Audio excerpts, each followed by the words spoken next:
Seri membaca Alkitab. Bacaan dari Kitab Kejadian bab 21 ayat 1 sampai dengan 34. Tuhan memperhatikan Sarah seperti yang difirmankannya, dan Tuhan melakukan kepada Sarah seperti yang dijanjikannya. Maka mengandunglah Sarah.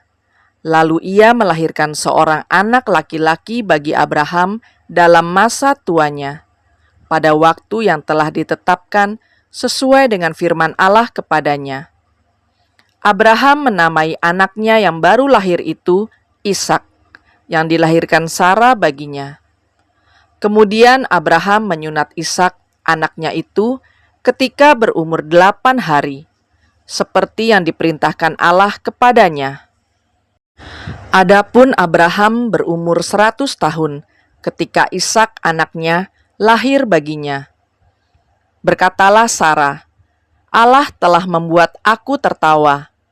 Setiap orang yang mendengarnya akan tertawa karena aku. Lagi katanya, siapakah tadinya yang dapat mengatakan kepada Abraham, Sarah menyusui anak? Namun aku telah melahirkan seorang anak laki-laki baginya pada masa tuanya. Bertambah besarlah anak itu, dan ia disapih. Lalu Abraham mengadakan perjamuan besar pada hari Ishak disapih itu. Pada waktu itu, Sarah melihat bahwa anak yang dilahirkan Hagar, perempuan Mesir itu bagi Abraham, sedang main dengan Ishak, anaknya sendiri. Berkatalah Sarah kepada Abraham, usirlah hamba perempuan itu beserta anaknya, sebab anak hamba ini tidak akan menjadi ahli waris bersama-sama dengan anakku Ishak. Hal ini sangat menyebalkan Abraham oleh karena anaknya itu. Tetapi Allah berfirman kepada Abraham, janganlah sebal hatimu karena hal anak dan budakmu itu.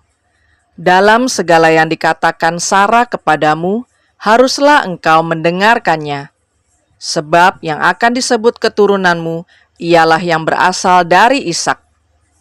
Tetapi keturunan dari hambamu itu juga akan kubuat menjadi suatu bangsa, karena ia pun anakmu.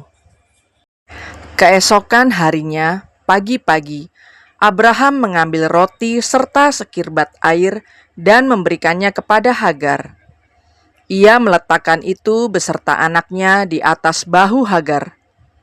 Kemudian disuruhnyalah perempuan itu pergi. Maka pergilah Hagar dan mengembara di padang gurun Beersheba. Ketika air yang dikirbat itu habis, dibuangnyalah anak itu ke bawah semak-semak, dan ia duduk agak jauh, kira-kira sepemanah jauhnya. Sebab katanya, tidak tahan aku melihat anak itu mati. Sedang ia duduk di situ, menangislah ia dengan suara nyaring. Allah mendengar suara anak itu. Lalu malaikat Allah berseru dari langit kepada Hagar, katanya kepadanya, apakah yang engkau susahkan, Hagar? Janganlah takut, sebab Allah telah mendengar suara anak itu dari tempat ia terbaring.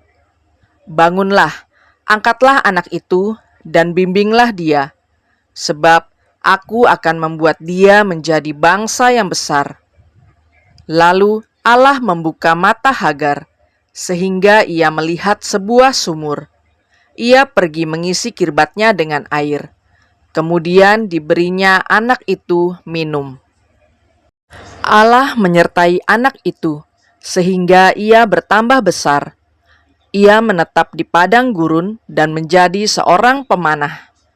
Maka tinggallah ia di padang gurun Paran, dan ibunya mengambil seorang istri baginya dari tanah Mesir. Pada waktu itu, Abimelekh beserta Pikol, panglima tentaranya, berkata kepada Abraham, Allah menyertai engkau dalam segala sesuatu yang engkau lakukan. Oleh sebab itu, bersumpahlah kepadaku di sini demi Allah, bahwa engkau tidak akan berlaku curang kepadaku, atau kepada anak-anakku, atau kepada cucu cicitku.